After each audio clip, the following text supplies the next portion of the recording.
KBS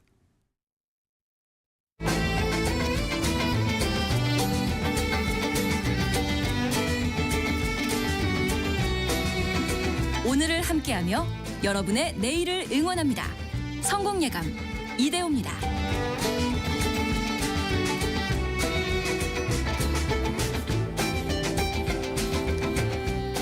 성공예감 이대호입니다. 2부가 시작됐습니다. 7월 18일 금요일 성공예감 이대호입니다. 2부 함께 하시죠. 지금 시간은 10시 5분이 됐고요. 경제상식 퀴즈 정답도 알려드려야죠. 2부가 시작하면 저희가 경제상식 퀴즈 정답을 알려드리는데요. 정답은 경주입니다. 경주. 오는 10월 31일부터 경주에서 아시아태평양 경제협력체 APEC 정상회의가 열릴 예정이죠. 여기에 미국 그리고 중국 정상도 오고 조금 더 성공적으로 잘 개최가 되면 무엇보다 우리는 문제없이 정상들이 와서 편리하게 또 여러 가지 논의를 잘 했으면 하는 바람도 가져오는데 그 중에서도 굵직한 국제적 합의가 나타난다면 훨씬 더 좋겠죠. 오늘도 경제상식 퀴즈 많은 분들이 맞춰주셨는데요. 지금 제 앞에 있는 모니터가 갑자기 꺼져가지고 이거 읽어드려야 되는데 모니터에 지금 이게 화면이 안 나와가지고 우리 PD님이 띄워주셨다. 7361님이 경주에서 숙박업하고 계시다고 하네요. 이번 에이펙으로 외국인 기자들이 묵을 숙소로 지정을 받았다고. 오, 축하드립니다. 어깨가 무거우시겠는데요. 경주시 공무원들은요 에이펙 성공을 위해서 불철주야 뛰고 있다고도 알려주셨습니다. 진짜 많은 분들이 고생하시더라고요. 그리고 이유진님도 정답 경주 맞춰주셨고요. 그런데 집중호우 때문에 친정집 농작물이 물에 다 잠겨버렸다고 하네요. 유유. 허탈해 하시는 부모님 목소리에 마음이 아프다고 하셨고, 그리고 아까 제가 번호를 못 찾았는데 이분 읽어드려야 되는데 제 이름이 경주입니다라고 친구들 중에 경주라는 친구 한 명씩 있지 않습니까? 한상숙님은 하늘에서 내리는 물폭탄으로 1년 농사가 물거품이 되어버렸네요. 어떻게 복구를 해야 하나 이것도 참 막막하네요 라고 보내주셨고요. 또 정답 맞춰주셨는데요. 뭐라도 좀 위로가 될 수 있는 선물이라도 좀 보내드려야겠습니다. 아까 8970님이 보내주셨구나. 이분은 아내 이름이 경주입니다. 해서 아까 오답 중에 그 부산이라고 보내주신 분들 정말 많은데 거기는 20년 전에 에이펙 정상회의를 부산에서 열었었고, 와 벌써 20년이 됐습니다. 그때 부산 에이펙 정상회의 이것도 떠들썩했었는데 이번에 2025년에 10월 31일에 경주에서 에이펙 정상회의가 다시 한번 열린다는 것도 우리 국민들도 세계적인 행사니까요. 관심 많이 가져주셔야겠죠. 여러분의 실시간 의견 계속해서 받겠습니다. 평소보다 더 많은 분들에게 커피 쿠폰 보내드리고 있고요. 짧은 문자 50원, 긴 문자 100원이 드는 샵 9730 그리고 비용이 들지 않는 KBS 콩이 열려 있습니다. 증시 한번 볼게요. 이 시각 현재 코스피는 3184로 0.2% 정도, 0.3% 정도 조정을 받고 있고요. 코스닥은 819로 강보합 정도 이어지고 있습니다. 지금 원달러 환율을 한번 보면은 1390원. 최근에는 원화가 좀 약세로 가고 있어서 1390원대를 나타내고 있습니다. 요즘에는 비가 많이 내려서 더위는 좀 한풀 꺾이기는 했습니다만 다시 또 더워질 수밖에 없는 여름은 시간이 많이 남아있죠. 해서 전력 수요 역시 항상 또 많이 만들어놔야 하는, 전력 나는 올해 또 괜찮을까 걱정은 이어질 수밖에 없는데요. 근데 우리가 발전을 아무리 많이 해놔도요, 또 가전제품이 아무리 우수해도요, 이거 없으면 소용이 없습니다. 바로 전선인데요. 잘 이어줘야죠. 오늘 뿌리 깊은 제조업 시간에 전력망 확충에 꼭 필요한 이 전선의 세계로 들어갑니다. 숭실사이버대 환경안전공학과 교수이자 SF 소설가인 곽재식 작가와 함께합니다. 안녕하세요. 안녕하세요, 곽재식입니다. 진짜 우리 전선 없이는 못 살죠. 그렇죠. 우리 방금 전에 이제 모니터가 좀 안 나와가지고 모니터가 지금 나가는데 이게 전선 접촉 불량인 것 같은데 이거. 고생을 했는데 이런 것도 이제 다 좋은 전선이 있었다면 우리가 겪게 되지 않았을 이거 제가 지금 어려움이었죠. 건드렸다가 그래서 건드려서 그래요. 그래서 꺼졌습니다. 이게 근데 전력난이랑 전선이랑 어떤 연관이 있는 거예요? 일단 우리나라 경제가 계속 발전하고 인구도 지금까지 계속 늘어나 왔으니까 전력의 수요는 계속해서 늘어나죠. 그래서 이제 전기가 많이 생산되어야 하는 발전소가 많이 생겨야 하는 거는 뭐 정해져 있는 사실인데 네네네. 그러면 이제 그거에 맞춰서 자연히 전기를 보내줄 수 있는 송전망, 전선을 잘 연결해가지고 여러 도시들의 수요자들한테 생산된 발전소에 전기를 보내줄 수 있는 그 전선들의 연결망이 또 잘 구축되어야 할 것입니다. 네. 그래서 전선도 계속해서 확충이 되어야 되는데요. 아마 관심이 있으신 분들은 우리나라가 지금 발전소에서 생산하는 전기가 앞으로 점점 부족해질 우려가 있는 것도 걱정이지만 이미 생산된 전기조차도 제대로 잘 소비를 하지 못하는 그 전력망, 송전망의 부족이 당장 좀 더 심각한 문제가 아닌가. 네. 그런 거가 부족해가지고 만들어져 있는 전기도 잘 못 쓰고 있는 그런 부분도 있지 않나라는 우려에 대해서 최근에 말이 많이 나오신 거를 좀 들으신 분 아신 분들 많이 계실 겁니다. 네. 한국전력거래소에서 발표했던 자료를 보면 지금부터 10여 년 전이죠. 2012년 기준으로 우리나라의 발전소들에서 전기를 만들어내는 그 용량이 어느 정도였느냐 통계를 낸 걸 보면 8만 메가와트다라고 이야기를 하고 있습니다. 8만 메가와트. 예, 보통 이제 1000메가와트가 옛날에 우리가 많이 짓던 원자력 발전소 하나다라고 그냥 얘기를 한다라고 보면 원자력 발전소 한 80개치 정도의 전기를 만들 수 있는 발전소들이 전국 각지에 우리나라에 있다라는 거죠. 그런데 그게 10년이 흐르는 사이에 2022년에 13만 메가와트로 증가를 했거든요. 그러니까 한 70% 정도, 2배 좀 안 되는 정도로 전기를 만들 수 있는 그 발전 시설, 전기를 만들어낼 수 있는 양은 10년 사이에 그만큼 증가를 했다라는 겁니다. 그런데 송전로의 규모는 어느 정도 증가를 했느냐? 2012년에 3만 킬로미터였거든요. 그러니까 이것도 많기는 많죠. 송전을 위해서 사용하는 전기선 길이를 다 합쳐보면 3만 킬로미터가 된다는 거니까 이것도 많기는 많은데 10년 사이에 이거는 불과 3만 5천 킬로미터로 10% 조금 넘게 증가를 하는데 지나지 않았습니다. 그러니까 전기를 생산할 수 있는 양이 증가한 거에 비해서 전기를 보낼 수 있는 송전망은 훨씬 더 조금밖에 증가를 하지 않았다라는 거를 알 수가 있죠. 물론 뭐 똑같이 증가해야 되는 건 아닙니다. 예전에 깔아놨던 전기 송전망에 그 전선에 더 많은 전기를 이제 보내서 여기저기로 보내면 되니까 똑같이 뭐 증가해야 되는 건 아닌데 그래도 이게 증가하는 것이 좀 속도가 확실히 좀 느려 보인다라는 감은 있겠죠. 더군다나 앞으로 우리가 전기를 더 많이 쓰게 될 거다라고 대부분 다 예상을 하고 있거든요. 일단 뭐 인공지능 이런 거를 여기저기서 훨씬 더 많이 쓰게 될 거다라고 이야기를 하고 있는데 인공지능이 사용하는 전기가 굉장히 많을 거다라고 다들 이야기를 하고 있고 그리고 IT가 계속해서 발전하면서 IT 기기들이 사용되는 양이 더 많아지면서 그게 사용하는 전기들 그 IT 서비스들을 또 해주기 위해서 기업이 운영을 해야 되는 데이터 센터에서 사용해야 되는 전기들 이것도 어마어마할 것이고요.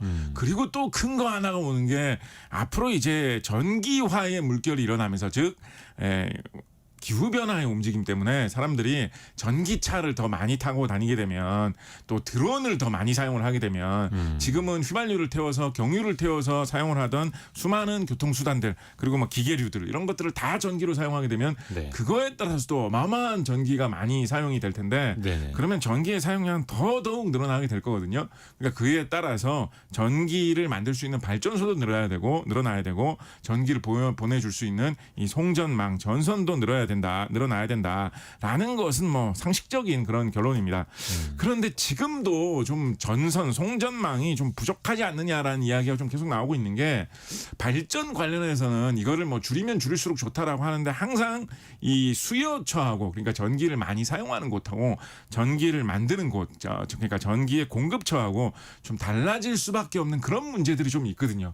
전기의 수요처는 아무래도 좀 인구가 많고 여러 가지 생산 시설이 많은 곳, 도시 지역, 공장이 많은 곳, 뭐 이런 곳들이 전기를 많이 사용하는 곳들이 될 수밖에 없는데 전기를 만들어내는 곳들은 예를 들어서 원자력 발전소다, 아니면 뭐 전혀 아닌 뭐 태양광이나 풍력이라고 하더라도 대부분 땅이 많이 필요한 곳에서 땅이 좀 싼 곳에서 이렇게 전기를 만들어내는 발전소들을 많이 짓게 되기 마련이거든요. 그렇다 보니까 땅값이 싼 뭐 시골 지역이라든가 도시에서 혹은 뭐 공장 단지에서 많이 떨어진 곳에 발전소들은 많이 건설되기 마련입니다. 그러니까 이제 전기를 만드는 곳하고 전기를 쓰는 곳이 멀리 떨어지기가 그렇죠. 십상이고 거기를 연결해주는 이 전선 송전망이 많이 필요한 게 당연해질 수밖에 없는 상황인데 지금 어떻게 하다 보니까 우리나라가 그런 게 좀 부족해져가지고 강원도 지역이나 전라남도 해안 지역 이런 곳에 전기를 만들 수 있는 시설은 상당 부분 좀 남아 돌 정도로 좀 만들어진 것이 있는데 거기 있는 전기를 도시 지역으로 공장이 많은 지역, 인구가 많은 지역으로 끌어올 수 있을 만한 시설이 없어서 발전 설비들이 지금 놀고 있는 곳들이 곳곳에서 좀 나타나는 경향이 있어서 이걸 어떻게 해결해야 되는 게 좀 급선무 아니냐라는 이야기들이 많이 나오고 있습니다. 그러니까 많이 생산하는 것, 잘 생산하는 것도 중요하지만 잘 끌어오는 것도 중요하니까 네. 효율적으로. 네, 더더군다나 이제 이런 문제들이 있는 데다가 앞으로는 뭐 태양광이나 풍력 같은 재생에너지를 더 늘려갈 거다라는 이야기도 있다 보니까 전체적으로 좀 그 방향성을 바꿔가지고 분산 전원 정책을 해보겠다라는 뭐 이런 이야기도 정부에서는 계속 나오고 있거든요. 분산 전원이요. 네, 그러니까 이제 전기를 만든 곳에서 굳이 공장이 있는 곳 도시 지역으로 멀리 전기를 다 보내주고 뭐 이렇게 하기 위해서 너무 애쓰지 말고 네. 기존에 전기를 많이 생산할 수 있는 곳 근처에다가 오히려 공단을 유치를 하고 도시를 육성을 해가지고 지역에서 생산된 전기를 그 지역에서 소비를 해가지고 지역도 발전시키는 그런 형태로 좀 정책을 추진해 보겠다라는 이야기가 이것도 한 10여 년 된 것 같은데 계속해서 꾸준히 나오고 있거든요. 그렇게 하다 보면 또 과거에 사용하던 전원망과는 좀 다른 형태로 전원망을 또 꾸려야 되기 때문에 굉장히 장거리의 긴 송전망은 또 안 필요하겠지만 또 새로운 송전망을 또 만들어야 되기 때문에 전선은 계속해서 투입이 될 것입니다. 그래서 2023년 장기 송변전 설비 계획이라는 계획을 우리나라 당국에서 발표한 게 있는데 이걸 보면 2036년까지 송전망을 1.6배를 확충을 하겠다라는 계획을 발표를 했었거든요. 어마어마한 거죠. 네, 그러니까 지금 국내에 깔려 있는 이 송전망 전선의 절반 이상에 해당하는 용량을 추가로 더 한반도에 깔아놓겠다라고 하는 거니까 이렇게 되면 우리나라 송전망 길이의 양이 4만 킬로미터를 훌쩍 넘게 되거든요. 4만 킬로미터면 지구를 한 바퀴 돌 수 있는 그 정도의 길이입니다. 그 정도의 송전망이 2030년대가 되면 국내에 필요하다라고 하는 것이고 우리나라뿐만 아니라 산업이 발전한 세계의 수많은 나라들이 비슷한 처지에 있기 때문에 이 송전망 수요, 전선의 수요가 계속해서 꾸준히 좀 늘어나지 않겠는가라는 이야기가 한 10여 년 전, 20년 전부터 꾸준히 나오고 있는 것 같습니다. 왠지 전선 회사들 주가가 엄청 올랐더라고요. 네, 그렇죠. 이게 또 다 반영이 된 거네요. 네, 실적도 뭐 최근에 좀 괜찮았던 것 같고요. 그렇죠. 네. 또 하나 궁금한 게 요즘에는요 전봇대 없는 지역이 정말 많습니다. 네네. 여의도에는 거의 한 10여 년 전부터 전봇대가 없었고요. 네.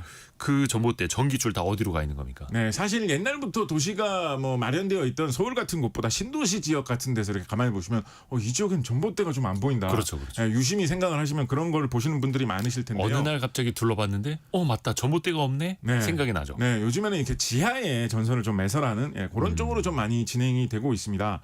전봇대로 만들어서 전선을 설치를 하면 이제 사람이 눈에 보이는 곳에 전봇대를 설치를 하는 것이기 때문에 설치를 하기가 더 쉽고 비용도 좀 더 적게 드는 그런 장점이 있는데요. 대신에 단점은 뭐가 있느냐? 그러면 오늘처럼 비가 많이 온다든가 눈이 많이 온다든가 태풍이 분다든가라고 하면 그런 날씨의 영향 때문에 전선이 손상되어 가지고 전기가 끊기는 그런 위협이 좀 노출이 될 수가 있죠. 좀 걱정이 되기도 해요. 왜냐하면 전기줄에 이제 감전되는 경우도 있다는데 그게 다 지하에 있어서 막 물이 차오르면 감전되지 않을까요? 그래서 그런데 오히려 지상에 노출돼 있는 그런 전신주 전봇대를 이용하는 그런 전기보다는 지하에 있는 쪽이 오히려 좀 안전한 경우가 많다라고 대부분 이야기를 하고 있습니다. 왜냐하면 지하에 있는 곳들은 그 스며드는 물 정도는 어차피 견딜 수 있도록 애초에 매설을 하는 데다가 날씨에 따라서 이게 끊긴다든가 이런 거에 대해서는 좀 비교적 자유로운 면이 있거든요. 그래서 반대로 말씀을 드리자면 이 전봇대가 설치되어 있는 그런 곳들 옛날 구도시 지역은 대부분 다 그렇지 않습니까? 네. 그런 지역에서는 험한 날씨가 한번 지나간 다음에는 물웅덩이 같은데 웬만하면 들어가시면 안 됩니다. 혹시나 전기줄이 전봇대에서 끊겨가지고 물웅덩이에서 좀 멀리 떨어진더라도 전봇대에서 끊어진 전기줄 한 가닥만이라도 물웅덩이에 빠져 있으면 그것 때문에 감전돼가지고 사고 나가실 수 있거든요. 그래서 물웅덩이는 웬만하면 걸어가실 때는 좀 피해 가시는 게 좋다는 말씀도 드리고요. 그래서 새로 짓는 도시에는 최근에는 어떤 영향도 있냐면 철새들의 움직임이 기후 변화 때문에 최근에는 달라지는 경향도 많이 나타나고 있거든요. 네. 근데 새들이 전봇대 같은데 잘 앉고 네, 또 그렇죠. 집도 잘 짓지 않습니까? 그렇죠. 예, 그렇다 보니까 그것 때문에 전기 사고가 나가지고 뭐 정전이 일어나는 경우 발생하는 경우도 있고요. 최근에 우리나라 남부 지방에서는 그 옛날에는 이제 냉면 같은데 즙 많이 넣던 칡 있지 않습니까? 칡. 예. 예, 이 칡덩굴이 굉장히 빨리 자라나거든요. 네. 이 덩굴 형태로 감아갖고 올라가는데 이게 그렇다 보니까 전봇대까지 타고 올라가는 칡덩굴이 이게 뭐 일주일 사이에도 몇 미터씩 자라나기 때문에 이게 전봇대를 휘감아가지고 그것 때문에 정전 사고 일어나는 사례가 남부 지방에서는 최근 아, 여름에서 그래요? 예, 종종 일어나고 칡덩굴이 있습니다. 전봇대까지 휘감아요? 그렇습니다. 최근에 칡덩굴이 진짜 골칫거리인데 엄청나게 빨리 자라나고 우리나라에서 와. 또 칡덩굴이 좀 잘 자라나가지고 요즘 우리나라 전기 회사에서는 새 쫓는 예산으로 사용하는 금액이 지역별로 억대고요. 칡덩굴 제거 예산도 못지않게 많이 사용하는 게 이 기후 변화 때문에 달라진 요즘 전기 유지 보수 풍경입니다. 그 칡은 혹시 잘라갖고 팔 수 있나요? 먹으려면 먹을 수 있기는 한데요. 예. 워낙에 양이 많습니다. 부수입으로. 예, 어마어마하게 한국전력 양이 부수입. 많아가지고 이게 예. 뭐 먹어서 소비하기에는 도저히 뭐 안 될 만한 그런 양이라 가지고 거기서 칡이 자라는지는 처음 네, 알았네요. 굉장히 빠른 속도로 자라납니다. 예, 와. 그렇기 때문에 지하에다가 매설을 하면 이제 좋기는 좋은데 지하에다 묻으면 좋기는 그런 점에서는 좋은데 지하에 매설했을 때 문제는 이게 이런 식으로 날씨에 따른 사고가 안 일어나기는 하는데 그러다가도 어떤 이유로 가끔 가다가 한번 사고가 나거나 혹은 아니면 다른 이유로 유지 보수를 해줘야 된다라고 하면 땅을 파야 되잖아요, 그죠? 예, 그러니까 그게 이제 굉장히 이제 돈이 많이 들고 피곤합니다. 특히나 어디에 무슨 문제가 생겨가지고 내가 그거를 이제 해결해야 되겠다라는 걸 명확히 아는 상황이면 거기 가가지고 공사하면서 땅을 파헤쳐가지고 딱 교체를 하면 되니까 그래도 좀 쉬운데 가끔가다 사고로 인해서 무슨 문제가 생기면 뭐 이 구에서 저 건너편 구까지 뭐 몇 킬로미터 구간에서 어디에서 사고가 난 것 같은데 이게 어디서 사고 난 거지? 전봇대에 전선이 걸려 있으면 이렇게 가다가 보면 야, 저기 새 집이 갑자기 있네. 저 새 집 보이는데. 때문에 사고 난 거구나. 아, 저기 전선이 끊겨 있네. 저거 고치면 되겠다. 딱 보이는데 지하에 있으면 그게 어렵잖아요. 아하. 특히 고압 송전선 같은 경우에는 지하 몇 미터, 몇십 미터에 묻어놓는 경우도 있거든요. 예. 이런 거는 굉장히 이제 처리하기가 피곤하기 때문에 그거를 유지 보수하기 위한 어떤 감지 기술, 관리 기술도 같이 요즘은 좀 발전하는 그런 경향이 있습니다. 지하 속을 이제 감지하는 거. 그래서 보면 멀쩡한 아스팔트 막 이렇게 파내고 있는 분들 보이는데 그게 네. 도로공사가 아니라 그 밑에 매설되어 있는 뭐 가스관이나 전기선이나 이런 그렇죠. 공사일 때가 또 있더라고요. 네. 야, 이게 또 신기합니다. 또 하나가 전선을 이렇게 딱 잘라보면 이제 피복이라고 하죠. 그 벗겨보면은요. 네. 내부에 굵은 선 하나만 딱 있는 경우도 있고 네. 여러 개의 선이 막 이렇게 꼬여 있는 것도 있고 합니다. 네. 이건 어떤 차이예요? 특히 전기를 좀 많이 보낼 수 있는 선일수록 그리고 예. 고압 송정선일수록 이런 식으로 좀 꼬여 있는 여러 가닥의 선을 사용하는 사례가 많이 있습니다. 이거는 기본적으로는 선이 굵으면 굵을수록 보낼 수 있는 전기가 많거든요. 예. 선이 가느다라면 전기를 많이 보내면 그 열 때문에 이제 끊어지죠. 예, 막 빛도 나고 이러면서 끊어지죠. 그래서 예전에 지금 이제 하지도 않는데 예전에 이렇게 전구 옛날 백열 전구 형태로 돼 있는 필라멘트가 안에 들어 있는 전구 같은 경우 보면 예. 오래 쓰다 보면 안에 필라멘트 끊어졌다. 끊어지죠. 새거 사와라 뭐 이렇게 하는 경우 있지 네. 않습니까? 그래서 가느다란 그런 전선에는 전기가 많이 흐르면 열을 받아서 이제 끊어지거나 견디지를 못합니다. 그래서 굵으면 굵을수록 많은 전선을 보낼 수가 있는데 그러면 굵직한 전선을 사용하면 이제 좋겠죠. 특히 이제 고압 전선으로 발전소에서 원자력 발전소에서 나오는 엄청난 전기를 머나먼 도시로 보내줘야 된다. 그러면 굵은 전선을 사용하는 게 좋겠죠. 네. 실제로 이런 용도로 사용하는 산업용 전선을 보면 굵기가 진짜 웬만한 사람 허리통만한 전선을 사용합니다. 와. 저는 뭐 허리가 굵어서 제 허리보다는 좀 작습니다만 웬만히 허리 가느신 분들 허리만한 그런 전선을 진짜 사용을 합니다. 네. 그런데 이런 전선을 통짜로 만들면 무슨 문제가 생기냐면 예를 들어서 구리나 알루미늄으로 전선이 돼 있잖아요. 예. 통짜 구리나 통짜 알루미늄으로 이 정도 굵기의 전선을 만들면 무슨 문제가 생기느냐? 이게 다 쇳덩어리니까 너무 단단해가지고 그쵸. 굽어지지가 않는 거예요. 운반을 어떻게 해요? 예, 철덩어리가 만약에 사람 허리통만 하다라고 하면 이거는 선이 아니라 사실 기둥이잖아요.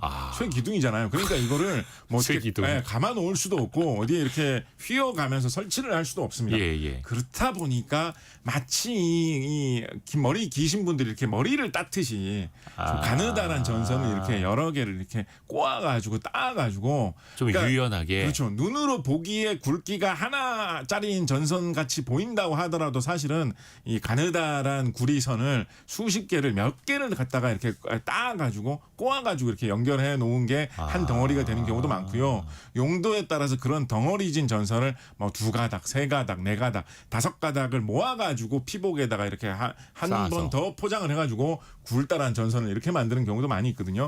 그 보면 그 만드는 기계 작업하는 거 보면 좀 되게 재밌는 게 전선이 약간 이렇게 처음에 구리 줄 같은 거를 구리 회사에서 사오면 네. 구리 가닥, 이 구리 선이 약간 칼국수 비슷하게 생겼거든요. 근데 그 칼국수 같은 거를 진짜 꽈배기 만드는 기계 같은 걸 이용을 해가지고 이렇게 따가지고 꽈배기처럼 이렇게 엮어가지고 길게 뽑아가지고 굴다란 전선으로 이렇게 만들어내는데 그거 보면 이제 상당히 이제 신기하고 재미있죠. 이 재밌는 게 이렇게 전선을 만들면 전선은 이 장거리 송전을 하기 위해서 만드는 굵은 전선을 만든다라고 하면 최대한 끊김없이 통짜로 길게 만들면 길게 만들수록 안전하고 좋다라고들 다들 생각을 하거든요. 그래서 이런 대형 고압 송전 전선을 만드는 공장에서 전선을 통짜 전선을 만들면 이 전선을 킬로미터 단위 길면 수십 킬로미터 단위로 전선을 만듭니다. 한 번에 한 줄이 한 줄로. 그래서 끊기지 않고 굵기는 사람 허리통만한 전선을 뭐 길면 뭐 한 몇십 킬로미터 이렇게 만들거든요. 그렇게 만들어 가지고 그거를 줄줄이 이제 쭉 뽑아내면서 겉면에 이 피복도 껍데기도 씌워야 될 거 아니에요. 그렇죠. 고무 같은 거. 고무 같은 걸 참고로 이런 대형 그 송전선 같은 경우에는 과거에는 OF 오일필드 케이블이라고 해가지고 이 정도의 전선에서 나오는 그 전기가 외부에 튀어나오지 않도록 막아내려면 단순히 고무만 발라가지고는 안 된다라고 해가지고 기름을 이렇게 아예 그러니까 액체 기름을 이렇게 통하게 했습니다. 전선의 외부로 통하게 하는 그런 거를 만들었습니다. 그러니까 껍데기는 껍데기대로 있고 안에 이제 전기가 통하는 구리선이 있는데 그 사이 그 중심에 이 기름이 흐르게 했어요. 그래서 그런 전선에는 기름 펌프가 딸려 있는 경우가 많이 있었습니다. 그래요? 예. 근데 이렇게 하면 이제 아무래도 관리하기 힘들겠죠. 가끔가다 뭐 기름 새는 경우도 생길 거고. 그래서 요즘은 이제 플라스틱을 이용해가지고 플라스틱으로 옆에를 덮어버리는 이런 식으로 많이 하는데 아무래도 플라스틱 같은 경우에는 열 같은 거를 좀 견디기가 어렵지 않겠습니까? 뭐 잘못하면 너무 강한 전기를 보낸다 그러면 녹거나 할 수도 있잖아요. 그래서 플라스틱으로 이 기름을 안 쓰고 플라스틱으로 껍데기를 싸가지고 전선을 만드는 기술 이런 거를 고용량 굵기가 큰 전선을 개발할수록 만드는 게 좀 기술이거든요. 그래서 그거를 얼마나 잘 만드느냐 이런 걸로 전선 회사들이 막 경쟁을 하고 아까 말씀드린 대로 이거 전선을 뽑으면 킬로미터 단위로 뽑는다고 말씀드렸잖아요. 그 전선을 킬로미터 단위로 뽑으면서 균일하게 이 플라스틱 껍데기도 그 위에다가 이제 씌워야 되거든요. 그래서 이런 대형 전선 공장에 가보면 약간 빌딩처럼 생긴 좀 높은 탑처럼 생긴 그런 곳이 있고 거기에서 이렇게 전선을 내려오게 하면서 옆에서 아주 높다랗게 플라스틱을 이렇게 씌우는 이런 공정을 통과를 하면서 플라스틱 껍데기를 이렇게 씌웁니다.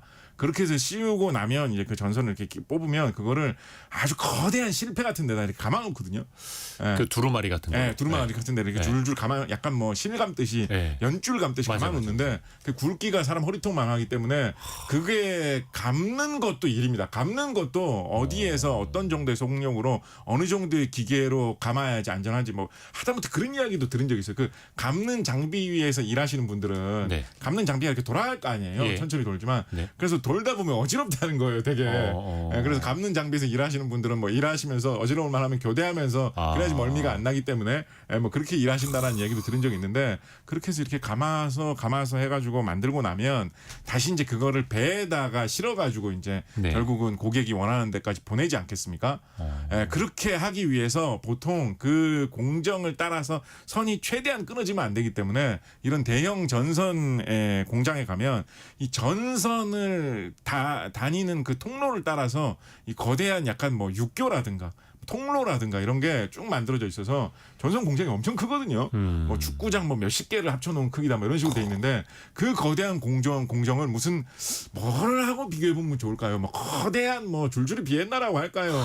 어떤 거대한 용이나 거대한 뱀이라고 할까요? 역시 먹는 거에 비유할 때가 더 와닿네요. 거대한 어떤 그런 국수 가닥이라고 할까요? 끝없이 공장 전체를 이리저리 연결되어서 이렇게 돌아다니면서 최대한 이렇게 가는데 끊기지 않고.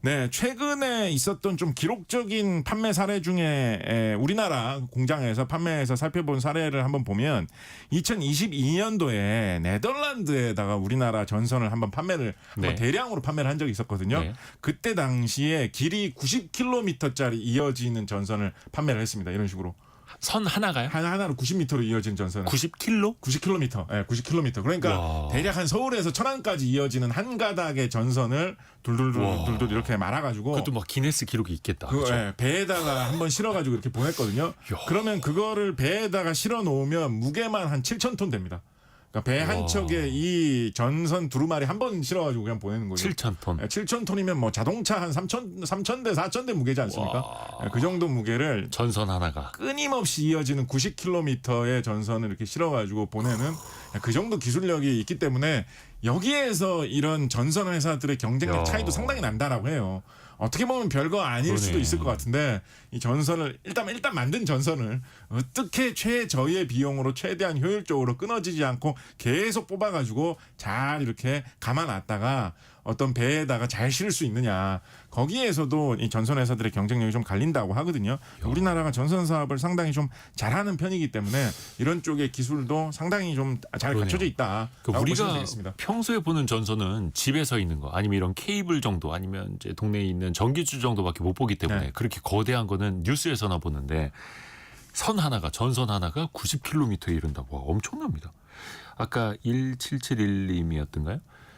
전선은 이제 꽈서 그 안에 만드는 게 좋다고. 왜냐면 전기가 전선의 바깥에 둘레로만 흐른다고. 전기가. 아, 그렇죠. 전기가 비교적 이렇게 둘레로 갑니다. 맞습니다. 예. 아, 잘하시네요. 예. 와. 전기가 비교적 둘레로 가는 경향이 있습니다. 자꾸 이렇게 퍼져가지고 가는 경향이 오늘 있죠. 문자 처음 보내주신 분인데 아, 네. 이렇게 또 전문 지식 가지신 분들이 네. 참 많습니다. 네. 또 하나 궁금한 게 전선 안에 피복을 까보면요. 네. 그 안에 하얀색으로 둘러싸인 전선 하나 또 들어있고 네네네. 검은색으로 된 거 있고 파란색, 초록색 여러 네. 가지가 있잖아요. 네. 이거는 뭐 왜 이렇게 구분하는 게 뭐 이게 어떤 이제 의미가 있어요? 네, 전선이 이제 꼬여 있는 경우도 많이 있고 네. 서로 이렇게 왔다 갔다 하면서 있는 경우가 많이 있고 하니까 이게 수리를 한다든가 아니면 어느 부분이 끊어져서 무슨 문제가 발생했는지 잘 알아보기 위해서 네. 보통 기능에 따라서 이 전선의 피복 색깔을 이제 달리해 놓는 경우가 많이 있죠.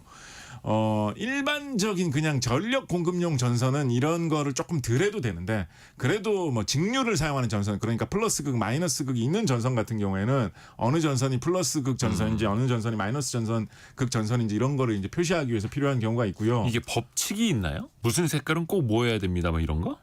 그거는 어떤 용도로 사용하느냐에 따라 좀 다릅니다.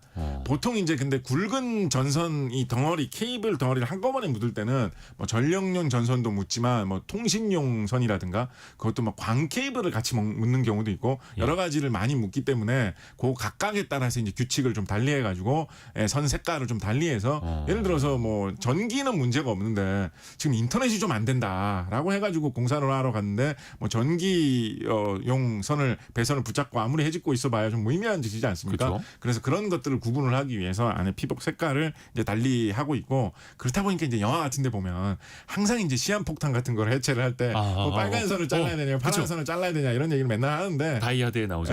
그런 게 이제 그 각각의 선의 역할을 선 색깔을 보고 이렇게 구분을 해가지고 이 폭탄에서 가장 중요한 그것만 끊으면 폭탄이 전지되는 그런 선을 찾기 진짜 위해서. 그 왜 색깔을 항상 보는 거죠. 나오는지 모르겠어요. 빨간 선을 자르냐, 파란 선을 자르냐. 네. 재밌다. 아니 또 하나가 장승은님이 곽지시 작가님은 전선 박사님 같아요. 혹시 집에서 조명이나 콘센트 직접 교체하시나요? 이렇게 물어보죠. 조명은 당연히 이제 직접 교체하죠. 그 정도야. 조명 교체해 주는 사람이 저희 집에 따로 있으면 참 좋겠네요. 아예 전등이나 막 이런 거. 뭐 전등 콘센트 그런 박스. 것도, 고장 나면. 그 정도야 뭐. 그 정도야. 뭐. 또 환경안전공학과 교수이기도 그렇습니다. 합니다. 네. 그 정도는 껌이죠. 네. 또 하나가 네. 이게 제 앞에 있는 모니터 하나가 지금 나가 있는데 네. 아마 HDMI 선을 제가 건드린 것 같기도 한데 네. 접촉 불량인 게 항상 있습니다. 그렇습니다. 그래서 이 선을 막 이렇게 구불구불 만지다 보면 또 어떨 땐 또 돼요. 그렇죠. 그래서 내부에 좀 이렇게 살짝 끊어진 부분이 있을 때 네. 그럴 때 그 이제 끊어진 부분이 잘 닿는 각도로 전선이 펼쳐져 있거나 굽어져 있으면 그러면 끊어져 있지만 그래도 다 있기 때문에 전기가 흐르는데 네. 만약에 그게 이제 싹둑 잘려 있는 각도로 전선이 휘어 있으면 그 부분으로는 이제 전기가 통과하지 못하게 되기 때문에 그렇게 이렇게 움직이다가 보면 전선이 내부에서 끊어져 있지만 살짝 만나가지고 전기가 통해서 가끔가다 이제 기계가 작동되고 이런 경우가 있는 건데 네.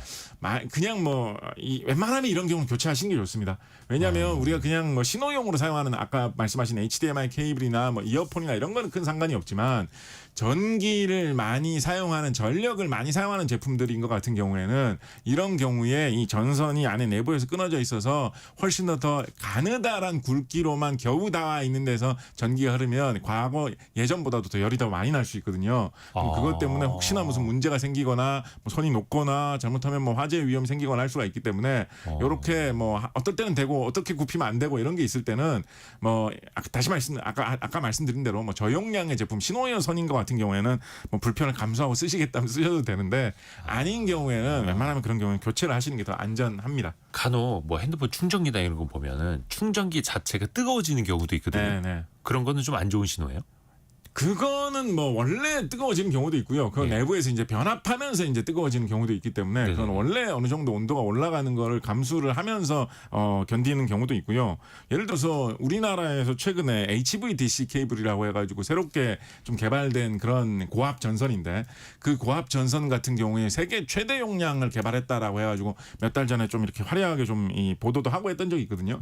이런 전선은 뭐 이런 변압기도 아니고 그냥 일반 전선인데도 온도가 90도 정도 올라가는 거는 그냥 일반적인 사용이라고 생각하고 90도면 거의 물이 끓는 온도 가까이 올라가는 거지 않습니까? 예. 근데 그런 정도도 잘 견디게 그런 정도가 돼도 그 겉에 씌운 플라스틱 이 껍데기가 녹지 않게 잘 버티게 요즘은 고압 전선 같은 경우에 만들거든요. 그러니까 기본적으로 어느 정도는 온도가 올라갈 수도 있기 때문에 온도가 좀 올라간다라는 것 자체로 너무 걱정하실 필요는 없는데 평소에 올라가는 온도하고는 좀 다르게 온도가 올라간다라고 하면 이거는 약간 좀 고민을 해보셔야 되죠. 네. 조건님은 헤드폰 전선이 접속이 잘 안 되는 이유. 접촉 불량 사례가 지금 올라오고 있고요. 8784님은 어릴 때 전선 잘라서 색깔별로 꿰서 목걸이 만들었어요. 그렇게 하실 수 있죠. 색깔이 네. 예쁘기도 합니다. 네. 우리나라에서는 어떤 기업들이 이 전선을 잘 만들어요? 세계적인 기업들이 좀 있는데 요거는 라디오 정보센터 다녀와서 여쭤봐야 되겠다. 왜냐하면 질문 하나가 5분 답변으로 이어질 수 있기 때문에 라디오 정보센터 중간에 잠시 다녀옵니다.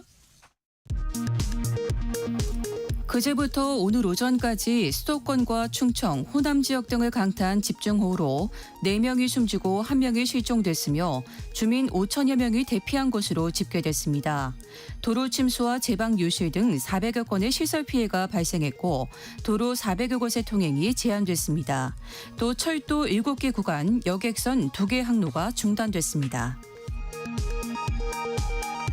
순직 해병특검팀이 임성근 전 해병대 1사단장 자택과 국민의힘 이철규 의원 국회 사무실 등에 대한 압수수색에 나섰습니다. 김건희 특검팀은 경기 가평의 통일교 시설과 국민의힘 권성동 의원 국회 사무실 등에 대한 압수수색에 나섰습니다. 주가 조작 의혹으로 김건희 특검팀 수사를 받아온 이일준 삼부토건 회장과 이은근 전 대표가 구속됐습니다. 같은 혐의를 받는 조성욱 전 회장에 대한 구속영장은 기각됐습니다. 윤석열 전 대통령에 대한 법원 구속적부 심사 신문이 조금 전 시작됐습니다. 지금까지 라디오 정보센터 뉴스 정한나였습니다. 라디오 정보센터 다녀오는 사이에 제가 모니터를 살렸습니다. 뒤에 HDMI 케이블을 이게 접촉 불량이었네요. 네네. 다시 뺐다 껴니까 되네요. 네. 전선이 이런 문제를 일으킵니다. 그래서 네. 중요합니다. 특히 전선 내부뿐만 아니라 왜 이 접촉 단자 부분 있잖아요. 네네네. 거기에서 접촉 불량 많이 그렇죠. 나더라고요. 금속 네. 부분. 그렇죠. 근데 요것 때문에 또 막 1, 2만 원 하는 선 하나 사기가 또 아깝기도 해요. 그렇죠. 근데 또 이게 또 산업적으로도 굉장히 중요하고 우리나라에서 세계적인 전선 기업들 어디가 있습니까? 얼마나 잘 만듭니까? 우리나라에서 전선 업계에 뭐 수십 년을 이어온 라이벌이다라고 하면 이제 대한전선하고 LS전선 이제 항상 이야기를 하죠. 라이벌이에요. 예, 대한전선은 묘하게도 대한전선은 서해안 쪽에 이제 공장들이 이렇게 있고요. LS전선은 동해안 쪽에 이렇게 공장들이 있다는 뭐 이런 묘한 지역적인 좀 차이도 있고요. 대한전선이 더 먼저 시작한 회사인데 역사를 따져보면 LS전선이 나중에 출발해가지고 갔지만 지금은 매출액으로 따지면 대한전선의 한 2배 정도 하는 좀 더 앞서 나가는 뭐 그런 정도의 규모 차이가 지금은 생겼다라는 이야기를 해볼 수 있을 것 같습니다. 이 기업의 역사 같은 것도 좀 재밌는 게 네. 대한전선 같은 경우에는 뭐 여러 가지 뭐 사업이 있습니다만 그래도 이렇게 줄기를 따져보자면 전선 사업으로 시작을 했다가 그거를 발판으로 해서 각종 뭐 가전산업, 뭐 전자산업 이런 걸 하다가 지금 이제 가전산업의 전자산업 같은 거는 이제 과거에 한 20년 전에 다 이제 이렇게 정리를 해가지고 딴 데로 분리를 시켜버렸죠. 그에 비해서 LS전선 같은 경우에는 원래는 이 전자산업, 전기산업 정도, 전자제품, 전기제품을 만드는 산업을 하다 보니까 전선도 필요해가지고 요 사업을 했다가 네. 지금 또 이제 그거를 분리를 해가지고 지금 이제 전선산업이 따로 이제 독립되어 있는 게 LS전선이라고 하는 뭐 그런 식의 묘한 이렇게 어떤 대조되는 구도의 차이 뭐 이런 것도 있습니다. 이거 좀 다 자세히 캐보면 사실은 더 재밌는 이야기거리도 좀 있는데요. 네네네. 우리나라 어떻게 보면 대한민국 시대에 최초의 대형 전선 기업이라고 할 수 있는 대한전선 같은 경우에는 이 창립자를 설경동 회장이다 뭐 이런 식으로 많이 보거든요. 네. 설경동 회장 이분도 뭐 일대기 이런 거 살펴보면 여러 가지 재밌는 이야기거리들 많은 분입니다. 이분 같은 경우는 사실은 여러 가지 장사, 사업 이런 걸로 애초부터 잔뼈가 굵으신 분인데요. 이분은 원래 평안도 출신이시거든요. 그래서 20세기 초에는 원래는 뭘로 되게 유명하신 분이었냐면 이 설경동 회장 이분은 정어리 산업으로 유명하신 분이었어요. 예, 동해안에서 정어리 잡는 사업을 엄청나게 크게 하셔가지고 어선을 뭐 70척씩 이렇게 가지고 다니시면서 그러니까 정어리를 잡을 때 비행기를 띄워가지고 지금으로부터 거의 한 100년 전 이런 시대에 웬만한 사람들은 비행기 별로 본 적도 없을 시대인데 그때 비행기를 소유를 하시고 비행기를 띄워가지고 동해에서 어디에 정어리가 많은지 보고 정어리 잡으러 사냥 출동하면 수십 척의 배들이 가가지고 막대한 양의 정어리를 잡아오면 그걸 유통을 해가지고 큰 부자가 되신 분인데 이분이 이제 우리나라 광복되고 하면서 원래 이분이 함경도 쪽에서 동해안에서 이 정어리 장사로 대성공하신 분인데 그쪽 지역은 이제 북한이 차지를 했잖아요. 그러니까 이제 공산주의 정권이 들어서다 보니까 여기서는 사업가로서는 살아남을 수 없겠다라고 해가지고 남한 쪽으로 넘어오시는데 그러다 보니까 별로 갖고 넘어오신 게 없습니다. 본 말로는 뭐 거의 빈손으로 넘어왔다라고 하는데 그러다 보니까 이것저것 돈 될 만한 사업을 새로 다시 다 했거든요. 그 중에 하나가 이 전선 산업이었는데 거기서 새로 시작하셔가지고 지금은 뭐 세계적인 기업으로 그게 이어지게 됐으니까 정어리 잡는 선단을 이끄셨던 분이 지금 우리나라를 대표하는 전선 산업의 창업주 중에 하나다. 뭐 이런 것도 생각을 해보면 재미가 있겠죠.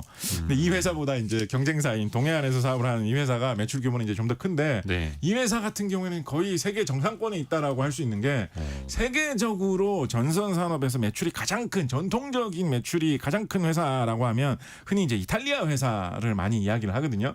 이 회사 같은 경우에 이제 본사가 이제 밀라노에 있습니다. 그래서 이제 밀라노가 우리가 언뜻 생각하면 패션의 도시 아닌가 이렇게 생각할 수 있는데 사실 이제 전선 산업의 세계 최강자가 자리 잡고 있는 도시가 밀라노이기도 한데요. 이 이탈리아 세계 전통적인 최강자 회사 이 회사 같은 경우에는 사실은 뭐 전선 산업을 출발로 하지만 그걸 바탕으로 해가지고 여러 가지 뭐 전기, 전자 관련된 통신 관련된 이런 산업에 손을 다 뻗치고 있거든요.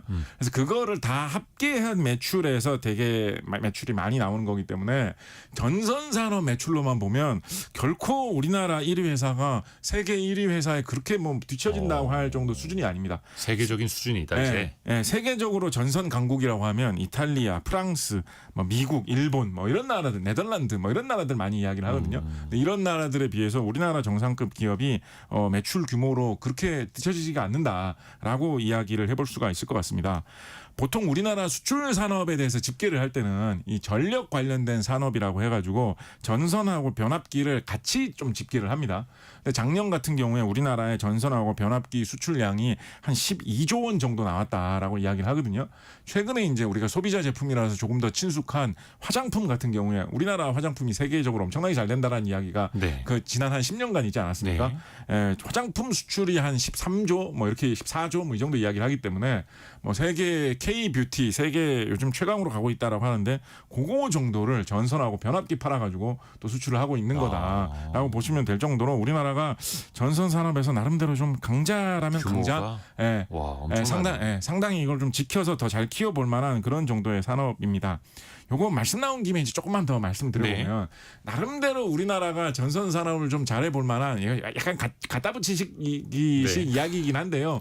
그런 좀 역사와 전통도 있다라고 하면 좀 역사와 전통도 있다라고도 할 수 있는 게 우리나라에서 처음으로 이 전선이 가설돼 가지고 전기를 사용한 게 1887년 3월 6일 날 고종 임금 시대죠. 경복궁에다가 이 전기불을 밝히기 위해서 전선을 설치를 한 게 최초거든요. 예. 1887년이면 이게 얼마나 옛날이라면 이때 갑오개혁 이런 거 다 일어나기 전이기 때문에 아직도 과거 제도가 실시되고 있었고요. 네. 이때 당시에 뭐 노비제도 이런 것도 다 남아 있었는데 그 시절부터 우리나라는 전기는 사용을 하는 게 비록 궁궐 안에서지만 시작됐다라는 거죠. 이게 얼마나 빠르냐면 토머스 에디슨이 있지 않습니까? 네. 어떤 전기 산업의 왕이자 전구를 만들어서 그걸 실용적으로 사용하는 산업을 네. 창시한 어떤 미국 발명계의 영웅이라고 할 만한 인물이 이 전구를 개발하고 전기 산업을 시작한 게 1882년이거든요. 예. 그러니까 토머스 에디슨이 미국 뉴욕에서 전기 산업을 시작한 지 불과 5년이 지나가지고 우리나라 서울에서도 전기가 돌기 시작한 거죠. 이게 얼마나 빠른 거냐라고 하면 이거 좀 이상한 얘기긴 한데 그 미국에서 그 유명한 그 스마트폰 처음 개발됐을 때 예. 그때 우리나라로 바로 못 넘어왔었잖아요. 기억나시는 분 계시겠지만 맞아요. 거의 한 3년 거의 걸려가지고 맞아요. 우리나라에 넘어왔거든요. 예. 근데 이 과거 제도가 남아 있을 때 노비 제도가 남아 있던 시절에도 5년 만에 전선은 넘어왔다라고 생각을 해보면 우리나라가 전기나 전선은 굉장히 빨리 그러네요. 넘어온 편입니다. 스마트폰도 3년 만에 넘어왔는데 1887년에 전기가 5년 만에 넘어왔다. 네. 와. 네. 최근에 이 전기 전선 산업에서 좀 중요한 동향 관련해서 이제 하나만 좀 소개를 해드리면 네. 이제 이 아까 말씀드렸던 그 1880년대 이 토마스 에디슨 시절에 전기와 관련해 가지고 중요하게 많은 사람들이 이야기를 해가지고 언론의 관심사도 많이 좀 받았고 그 다음에 또 뭐 영화로 요즘에는 제작되기도 했던 사건 중에 이 기술적인 전문가 위주로 말씀을 드리면 에디슨이 개발한 직류 기술하고 테슬라가 개발한 교류 기술이 굉장히 경쟁을 했다. 네. 이런 이야기 이때 당시에 되게 유명했었죠. 우리 KBS 프로그램인 셀럽 병사의 비밀이라는 텔레비전 프로그램에 얼마 전에 제가 출연해가지고 이 이야기도 말씀드렸습니다만 네.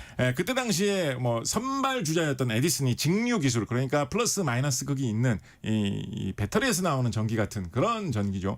그거하고 교류 전기 지금 우리가 가정에서 사용하는 뭐 가정용 전기 콘센트에 꽂을 때는 뭐 이쪽으로 꽂으나 뒤집어서 꽂으나 다 그렇죠. 살짝 똑같죠. 작동되잖아요. 플러스 마이너스 극을 안 따져도 되는 그 교류 전기 테슬라가 개발한 이 전기가 당시에 경쟁 관계였는데 당시에는 결국은 경쟁 끝에 테슬라가 개발한 방식인 교류 전기 방식이 승리를 거둬가지고 지금 우리 가정용 전기는 다 교류를 사용하고 네. 있죠.